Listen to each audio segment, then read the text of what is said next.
Hello everybody, this lecture is about section 3.1 and it's called Technological Systems. We're moving forward. If you have not finished something like the Pull Toy project, I'm still accepting that, but anything from last quarter we need to get wrapped up so we can move forward, or from last few weeks we need to move forward now. All right, I'm going to talk technological systems, so take notes. If you need to pause me because I talk too fast, or if you need to watch me on half speed, some people do that. I'm just trying to make short enough videos that they're easy to upload and easy to see. Okay, so we have to talk about what is a system.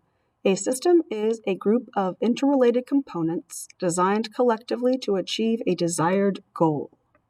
So an example of a system would be like your body is a system. There are lots of things working together inside of you to make you live, to make you function, to make you grow and be healthy. But that's an organic or biological system. If you're talking about technological systems, that produces results by using technology, through the use of technology. Your system might be huge. You might have a space shuttle. You might have one of those giant vehicles that carries a space shuttle. It could be small, like your phone, your Apple Watch, little things like that are still technology, but small. This is a basic system model. I'm going to go ahead and advance this till its fullest. So if you need to pause and take your notes down, that's fine. Oops, there it is. The basic system model is that you have a desired result. You want something to happen. Then your system does a process or a couple of processes, and that's the action part. That's what it's doing. It takes in resources, it takes user input, it takes all this stuff in, and it makes a result. It produces something. And at the end of this, you get the actual result right there. So desired result, actual result, sometimes they're the same, sometimes there's a disconnect. So all systems have these three components: what you want to happen, what happens, and what comes out of that. So we're going to talk a little bit about resources. And after we do the resources part of this conversation, I'm going to cut the video and I'm going to do a second video for the second half of this lecture. So 7 resources, including people, capital, time, information, energy, materials, and tools and machines. That's one category. So these are types of resources. What makes something a resource? It's just something that helps or aids your process. It could be information, expertise, wealth, revenue, it could be supplies, or just support. So let's talk people. People, they create your technology. They use the products that have technology built into them, and they service the technology. People are a resource. They can bring information, they can bring experience, they can bring their time and their energy and their labor to it, their skills, their talent. That is what people bring to the equation. Information. Usually when you think information, you think knowledge, you might think data. It can also be forms of communication. It can be ways of understanding. It doesn't have to be language-based. It could be drawn or sketched out. It could be technical drawings, technical schematics. It could be blueprints. It could be your diagram for the plumbing in your house or the electrical in your house. It could be electrical diagrams. It's usually just something that it's information that's passed on. And you see the pictures. There's a guy reading. There's someone with notes in a meeting. There's people on their phone.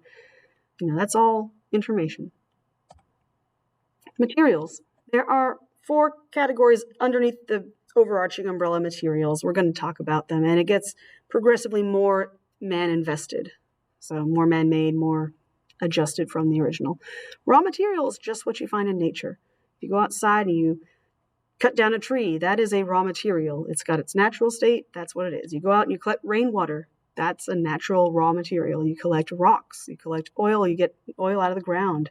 You can get animal products. And that all is in its natural state. That's a raw material. Process materials. That's when people have a little bit that they change it a little bit. They have a little bit of input. So maybe they've taken a tree and they've sliced it up and made dimensional lumber for you so you can build a house with it. Maybe they've taken an animal and they've killed it and they've taken meat out. You can use the meat for one project. You take the leather and you can use the leather for something else. So that's processed. Next, you have manufactured materials. This is where you've got processes that alter it, more than just the size or shape of the look of materials. So it changes enough that you can't really recognize where they came from if you didn't already know how they were made. Like paper, if you didn't know paper came from trees, you wouldn't look at a tree and say, oh, that's where we get paper from. So paper is an example because you have to take the tree, you have to grind up wood from the tree, you have to mix it with some chemicals usually and water, and then you've got this pulp, and then you make it flat and dry it out, and you've got paper. You cut it into the right sizes. Gasoline, that's highly processed oils out of the ground. Glass comes from silica usually, little tiny, basically sand will work sometimes. Sand doesn't make very clean glass. If you see lightning as it hit a beach, sometimes it will leave this sort of lightning-shaped glass under the ground, and it's very dirty because it has like all the different kinds of materials with it.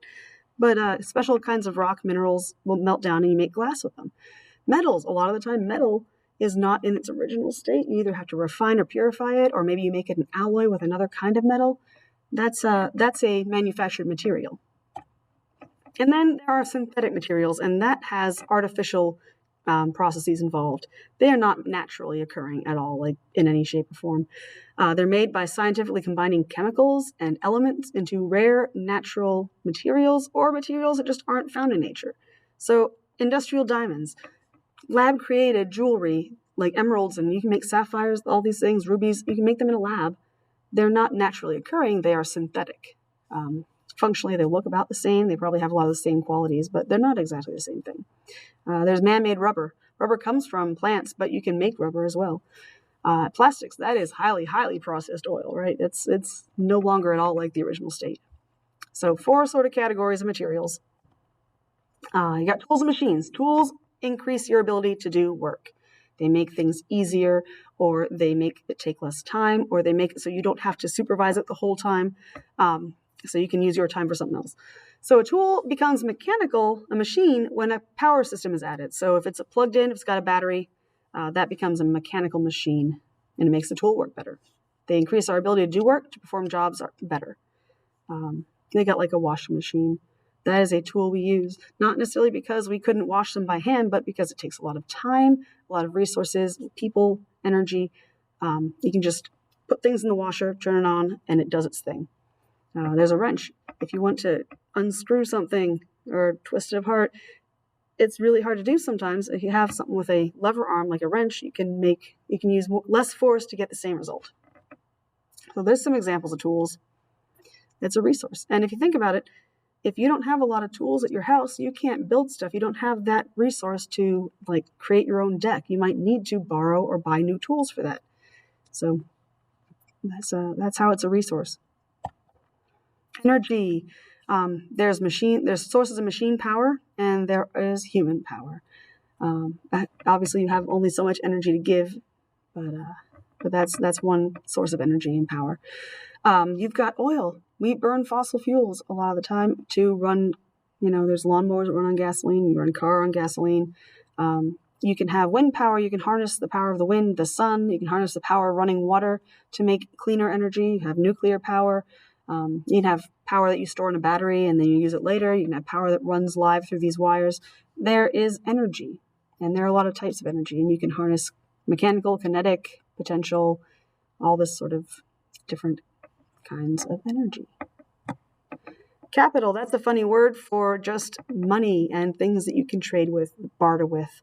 You got barter money. Credit is something that's capital. If you have a credit account, you can charge up to $4,000 on a credit card. That is capital.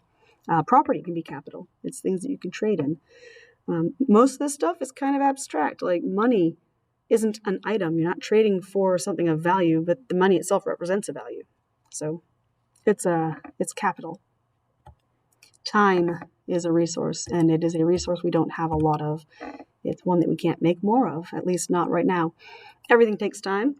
You can't make more of it, but you could manage it in such a way that you make the best use of it. So that's what you're trying to do with that particular resource. People are paid for the time that they're working.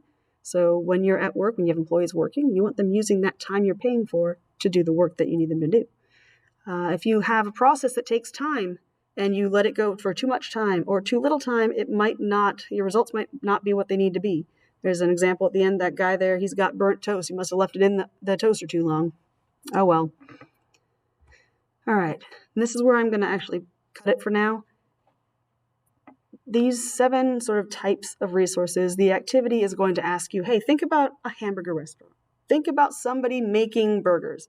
What are 5 ways or 5 examples of using time? What are 5 examples of using materials? What are 5 examples of using people? Just how are these resources going to come in and make this burger? That is the assignment. It is in Canvas. It's linked in the in this activity or assignment on Canvas. All righty. Let me pause this. Stop it. I'll see y'all later. Look out for part 2.